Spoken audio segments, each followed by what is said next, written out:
Depuis 50 ans, la culture contemporaine diffusée par les mass médias a envahi notre quotidien. La musique pop-rock, la presse grand public, la radio FM, le cinéma, la télévision, Internet, autant de canaux qui diffusent et rendent accessible cette culture. Facilement compréhensible, elle influe sur nos modes de vie et notre manière de penser.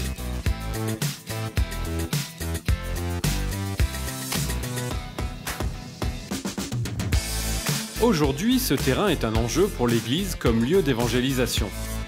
De nombreux pasteurs, prêtres, journalistes chrétiens cherchent des solutions pour rejoindre ce monde culturel et renouveler la manière de parler de l'Évangile.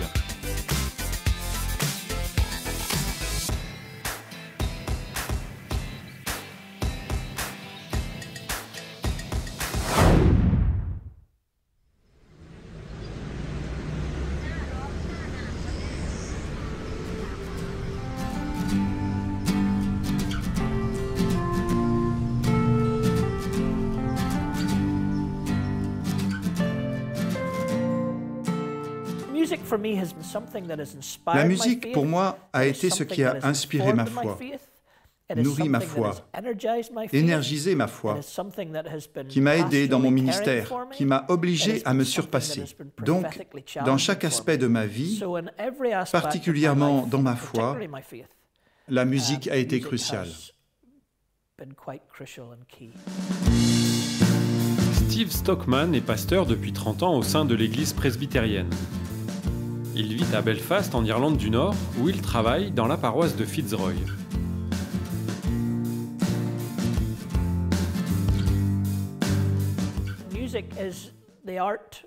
Je pense que la musique est la forme artistique que j'aime le plus et qui m'est la plus familière. Quand je prépare une homélie, c'est très artistique. Donc je prends toute la semaine pour y penser, en essayant de trouver comment commenter tel passage biblique, quel angle théologique prendre, par où commencer et par où finir. Et il y a des moments où je me bats avec ça. J'écoute de la musique, je regarde une scène d'un film, ou je lis un livre et soudain, une citation m'apporte une lumière. Et c'est un peu comme une brèche dans un barrage qui permet à l'eau de circuler librement et éclaire tout. Steve a animé pendant plusieurs années une émission sur la musique chrétienne pour la radio BBC. Blogueur, manager, il est également l'auteur du livre Walk On, le chemin spirituel de U2. J'étais un grand fan de pop. J'aimais les Beatles. J'étais athée dans mon adolescence et les Beatles étaient mes dieux. Ce qui m'est arrivé, c'est que les Beatles ont dit « All you need is love » et après, ils se sont séparés. À cette époque, la musique m'aidait à exprimer les questions existentielles, à m'y confronter, en me montrant tout ce qui n'allait pas dans le monde, sans pour autant répondre aux problèmes qu'elle dénonçait. Et ensuite, j'ai rencontré Jésus. Quand j'ai réuni Jésus avec la musique rock et ma relation à la culture, d'une certaine manière, cela m'a aidé à me poser les bonnes questions et j'ai trouvé la bonne réponse.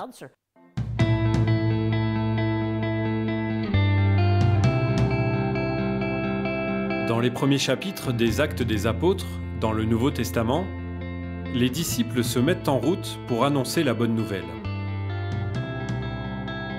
Jésus les a envoyés à travers le monde et l'Esprit Saint leur est donné avec puissance au moment de la Pentecôte.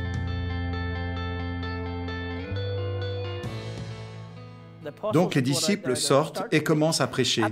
Et le premier lieu où ils vont, ce sont les synagogues. Et chapitre après chapitre, quand ils vont dans une autre ville, ils vont dans des synagogues, et ils parlent de l'Ancien Testament, ils parlent du Messie, ils parlent de l'agneau de Dieu, ils parlent de toutes ces choses que les gens qui les écoutent dans ces synagogues connaissent. Puis, ils leur disent que l'accomplissement de tout cela est en Jésus le Nazaréen, le Fils de Dieu, qui a été crucifié et ressuscité et est monté au ciel. C'est la façon dont ils prêchent. Donc, ils vont dans une synagogue et utilisent le langage et la culture de ces synagogues et ils incluent Jésus dans tout cela.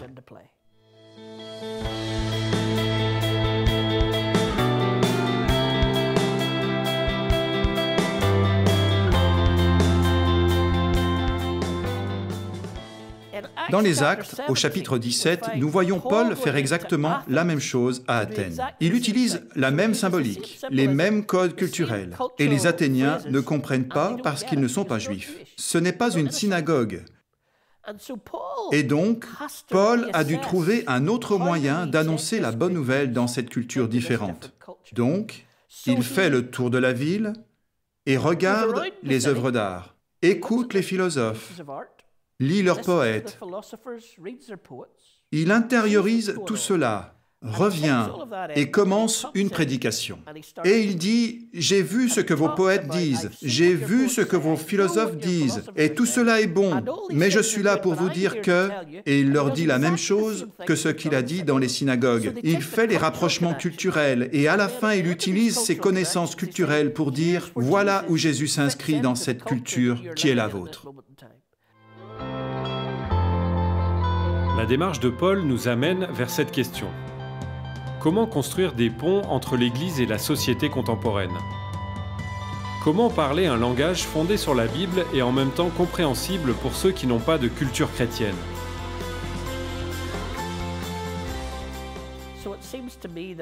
Il me semble que nous devons réaliser que nous sommes dans une Athènes contemporaine et que nous devons trouver des moyens pour que notre message soit entendu. Récemment, à une conférence où j'étais, l'orateur lisait le verset où il est écrit « Nul ne se tourne vers Jésus s'il n'entend la bonne nouvelle. » Et il demande « Qu'est-ce que ça veut dire ?» Quelqu'un a levé la main et a dit « Cela veut dire que nous devons prêcher la bonne nouvelle. » Et le conférencier a répondu « Non, ce n'est pas ce qui est dit ici. Il est dit qu'ils doivent entendre la bonne nouvelle. Tu peux prêcher la bonne nouvelle et personne n'écoute ou n'entend parce que nous ne chantons pas ou ne prêchons pas dans un langage qu'ils comprennent, avec des références qui leur sont accessibles. Nul ne se tourne vers Jésus s'il n'entend la bonne nouvelle dans son propre référent culturel et dans son propre langage. Donc, nous devons prendre acte que nous sommes à Athènes. Il est temps d'avoir quelques références, de sortir et de commencer à contextualiser la prédication de cette manière. Paul sort et étudie la culture. Ce que l'Église a fait pendant longtemps, c'est d'ignorer la culture. En fait, nous n'avions pas le droit d'écouter du rock. Si Paul n'avait pas eu le droit d'écouter les poètes, les musiciens et les philosophes, son ministère n'aurait pas été efficace. Trop longtemps, on nous a interdit de regarder des choses, lire des choses et écouter des choses. Pendant longtemps, en Irlande du Nord, on ne pouvait pas aller au cinéma parce que cela venait du diable. Se servir de la culture pour rester branché sur le monde et pouvoir parler au monde dans une langue compréhensible. Pour cela, Steve s'appuie sur le cinéma, la littérature et la musique contemporaine. C'est pourquoi nous avons créé l'événement « L'Évangile selon ». Parce que quand je fais un événement « L'Évangile selon », je parle à mon assemblée de la culture contemporaine. Et je lui ouvre certaines choses qui sont dans la culture contemporaine, qu'ils peuvent avoir manqué ou ne pas avoir entendues. Mais je les aide aussi à comprendre dans leur propre vie les choses qu'ils écoutent ou qu'ils lisent.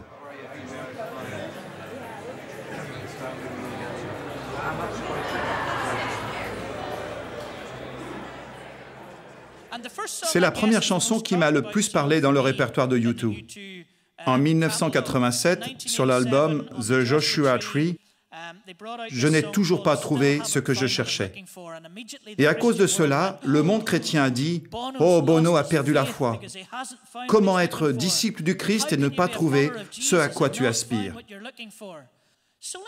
Mais regardons de plus près ce que dit la chanson. « Tu as brisé les liens, tu as desserré les chaînes.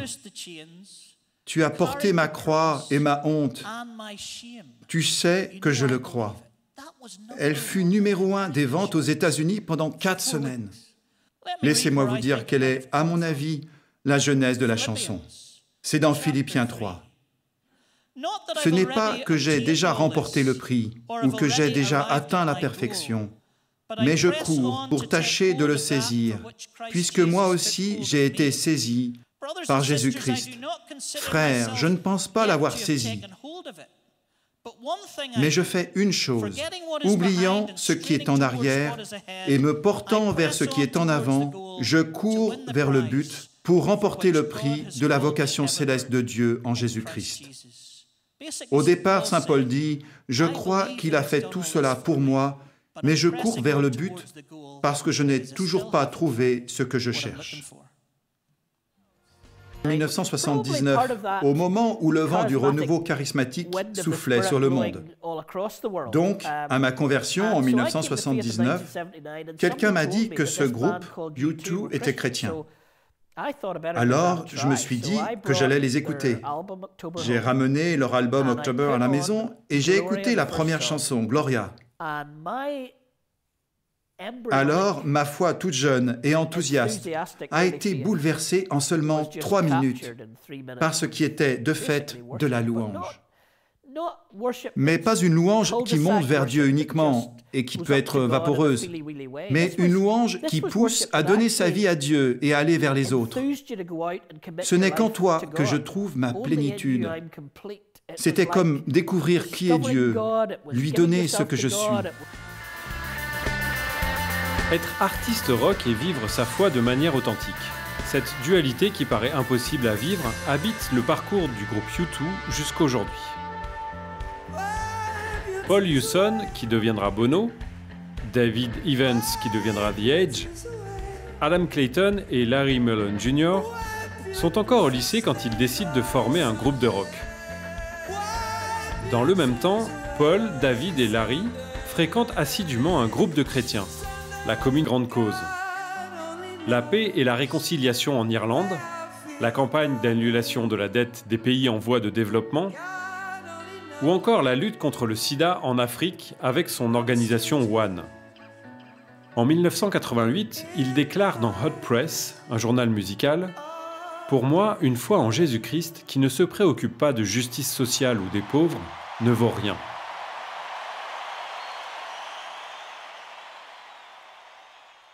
Larry, le batteur, qui est un peu plus timide, réservé, a toujours été mécontent que la musique soit une prédication. Il a dit dans un entretien, « Il suffit de jouer la chanson et ceux qui ont des oreilles pour entendre peuvent entendre. » D'ailleurs, cela reflète évidemment ce que Jésus fait avec ses paraboles. En fait, Jésus, dans ses paraboles, dit l'histoire et s'en va. Et la plupart du temps, ce sont les disciples qui courent après lui en disant « Qu'est-ce que tu veux dire par là ?» Les foules n'ont jamais entendu l'explication de Jésus. Il ne raconte pas une histoire en se disant « Ok, ça va me permettre de leur faire un sermon sur... » Il dit l'histoire, l'esprit est présent, et ceux qui ont des oreilles pour entendre, entendent. Et ça, c'est ce que fait U2. Ils racontent leur vie personnelle, leurs convictions personnelles, surtout Bono. Ils amènent tout cela sur les plus grandes scènes du monde et ils disent « Voilà, nous sommes prêts à être sel et lumière. Nous allons juste saupoudrer du sel sur cette société, avec ses chansons, avec ses concerts. Allez juste faire briller un tout petit peu de lumière dans l'obscurité. » Alors voilà la clé. Il est inutile de faire briller la lumière au milieu de la lumière. Ça n'a aucun sens de reprocher aux ténèbres d'être ténébreuses.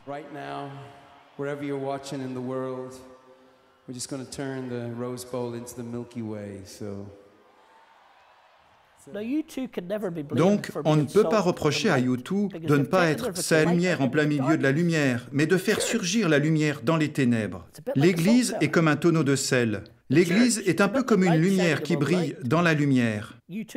U2, ils sont allés dans ces ténèbres et ont fait briller une lumière dans ces ténèbres. Ceux qui ont des oreilles pour entendre, entendent, et ceux qui cherchent suffisamment peuvent vraiment trouver la lumière. La richesse et la profondeur des textes de U2 a inspiré plusieurs auteurs à étudier le contexte et le sens du message. Le livre Get Up Off Your Knees est un recueil de plusieurs pasteurs qui ont utilisé une chanson de U2 pour illustrer leur sermon. On trouve même, à la fin, un parcours de 6 semaines avec les albums de U2 pour découvrir la foi chrétienne. J'ai reçu un email d'une jeune fille des États-Unis. Je ne sais pas comment elle avait su que mon livre sortait, peut-être qu'elle était tombée sur une pub. Elle m'a envoyé un email et elle m'a dit Merci pour la rédaction de ce livre sur la foi de U2, parce que je me suis rendu compte combien la foi est importante pour ce groupe, et je suis une grande fan. Ce qui m'est arrivé il y a peu de temps, c'est que j'ai décidé, afin de comprendre les différents niveaux de sens dans la musique de U2, que je devais connaître cette foi qu'ils chantaient. Et donc, je suis allé dans un groupe d'études bibliques, et dans ce groupe biblique, j'ai trouvé la foi. Toby est directeur artistique dans une agence de design graphique. Il est membre de la communauté Saint-Anselme à Londres. La communauté Saint-Anselme est une année de formation, de prière, de vie communautaire et de service des plus pauvres, créée à l'initiative de l'archevêque de Canterbury, Justin Welby. Ce programme de formation est co-animé par la communauté du Chemin Neuf. Toby nous raconte comment le Seigneur est venu le rejoindre. J'ai grandi en écoutant de la musique assez lourde. Lorsque je revenais de l'école, j'avais l'habitude de passer par la bibliothèque et de surfer sur le site de Pure Volume, ou alors j'allais chez le disquaire du coin et je prenais toujours ces CD dont les jaquettes étaient particulièrement artistiques. Je crois que j'étais toujours très attiré par ces belles pochettes. Je rentrais écouter ces chansons, car nous vivions dans une petite ville où il n'y avait pas beaucoup d'activités culturelles. Alors on était toujours à l'affût de ce qui pouvait sortir. J'ai grandi en haïssant l'église. Je ne m'y impliquais pas et ça n'avait aucune pertinence pour moi sur le plan culturel.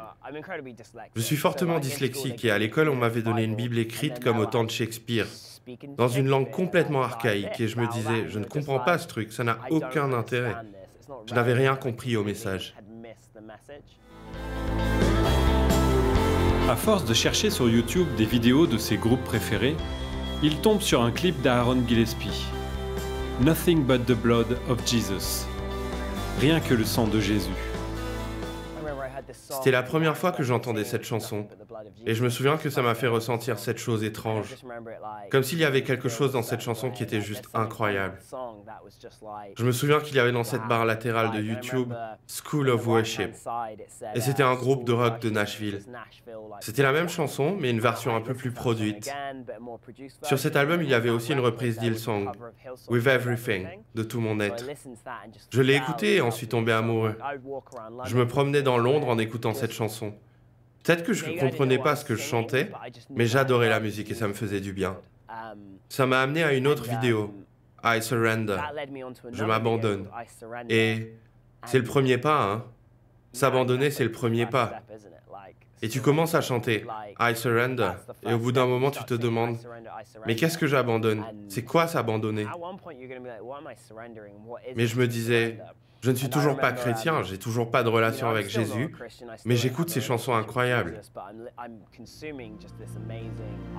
I surrender.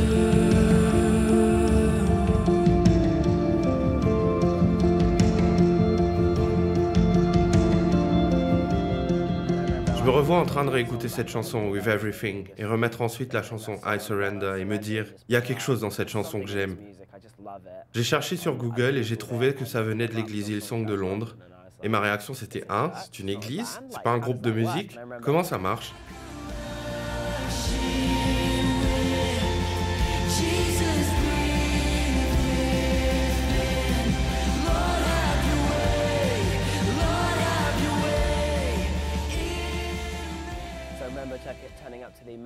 Donc je me suis retrouvé au centre Emmanuel à Westminster et Reuben Morgan est monté sur scène et a commenté cette chanson, I Surrender.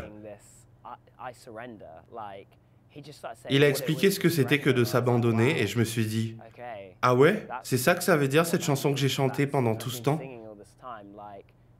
C'était un grand pas. Je sentais mon cœur dire oui. C'est ça qui doit arriver maintenant pour que tu connaisses Dieu.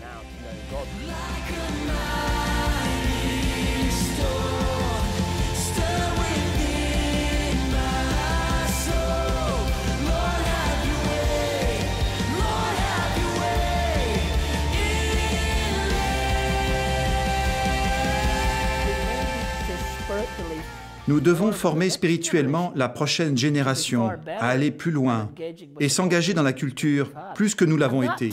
Cela nous demande de prendre plus de risques et de réinventer la liberté des personnes. La plupart des artistes a du mal à trouver sa place dans l'Église. S'ils écrivent ce qu'ils vivent dans une chanson, on risque de leur dire « Ça ne parle pas assez de Jésus, tu ne peux pas chanter ça ici ». Si c'est dans cette optique que nous restons, nous n'allons jamais éduquer la prochaine génération à être capable de s'engager dans la culture de façon durable. Steve Turner, qui a écrit quelques livres merveilleux concernant la foi et l'art, parlait de U2 dans ce séminaire et disait que les chrétiens, quels qu'ils soient, doivent entrer en relation avec la culture. Nous devons nous impliquer, donc nous devons être dans la culture, c'est le premier point. Ne pas rester dans nos belles et vieilles églises et crier vers l'extérieur. Le Verbe s'est fait chair et s'est impliqué dans la culture. Deuxièmement, il dit, nous devons nous informer. Comme le fait Paul à Athènes, nous devons connaître la culture et les questions que porte cette culture. Et enfin, le troisième point, il est très important. Nous devons rester connectés. En d'autres mots, certains s'impliquent dans la culture, mais ne restent pas connectés avec l'Église et vivent un combat, parce qu'ils doivent quitter l'Église où ils sont engagés. Mais ils sont tellement coupés de la communion, de la fraternité et de la nourriture spirituelle que c'est difficile pour eux de survivre. Maintenant, notre problème est que les bons artistes, la majorité, nous ont quittés car nous n'avons pas su les nourrir. Nous ne leur avons pas permis de réaliser leur vocation. Donc, ils ont quitté l'Église et sont au milieu du combat.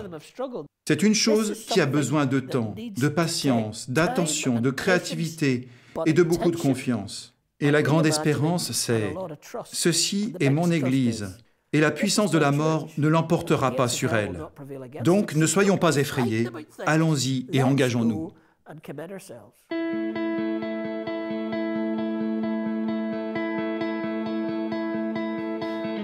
Nous pouvons demander pour chacun de nous, ainsi que pour tous les artistes, la grâce d'apprendre le langage qui permet à l'Évangile d'être entendu dans toutes les réalités du monde.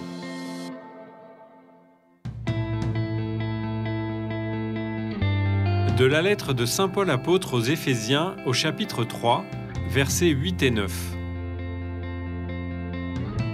À moi, qui suis vraiment le plus petit de tous les fidèles, la grâce a été donnée d'annoncer aux nations l'insondable richesse du Christ et de mettre en lumière pour tous le contenu du mystère qui était caché depuis toujours en Dieu, le Créateur de toutes choses.